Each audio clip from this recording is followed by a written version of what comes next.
Hi friends, welcome to social team பாது channel. சூப்பரான உருளைக்கிழங்கு மசாலா கொதிச்சிட்ருக்கு ஃப்ரெண்ட்ஸ்.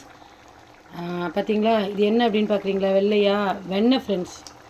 வெண்ணெய் மட்டும் வீட்டில் ஸ்டாக் வச்சுக்கோங்க. பார்த்தீங்களா, இந்த ஹோட்டல் ஸ்டைலில் பசங்க கேட்பாங்க. அப்போ நம்ம வெண்ணெய் கொஞ்சம் போட்டுட்டு கஸ்தூரி மெய்த்தி, கொத்தமல்லிலாம் இல்லைன்னா கூட பரவாயில்ல, கஸ்தூரி மெய்த்தி இருந்ததுன்னா அதையும் கொஞ்சம் போட்டுட்டு கரம் மசாலா கொஞ்சம் கரம் மசாலாவும் போட்டிங்கன்னா சூப்பரான ஹோட்டல் ஸ்டைலில் ஸ்பைசியான உருளைக்கிழங்கு மசாலா ரெடி ஃப்ரெண்ட்ஸ். சூப்பராக சப்பாத்திக்கு பூரிக்கு இதுலேயே நீங்கள் இன்னும் கொஞ்சம் சாட் மசாலாவையும் போட்டு நிறைய ஆனியன் கருவேப்பிலை பட்டாணி எல்லாம் வேக வச்சு போட்டிங்கன்னா சுண்டலாகவும் இதை நம்ம கொடுத்துடலாம், மசாலா சுண்டலாகவும். ஸோ நம்ம சாதா பூரி உருளைக்கிழங்கு பண்ணுறோம் இல்லைங்களா, உருளைக்கிழங்கு மசாலா அதே தான். எப்படி இருக்குது பாருங்கள். நம்ம வீட்டில் இன்றைக்கி சப்பாத்தி ஃப்ரெண்ட்ஸ். சூடாக 2 பூரி எடுத்து வச்சுக்கலாம்.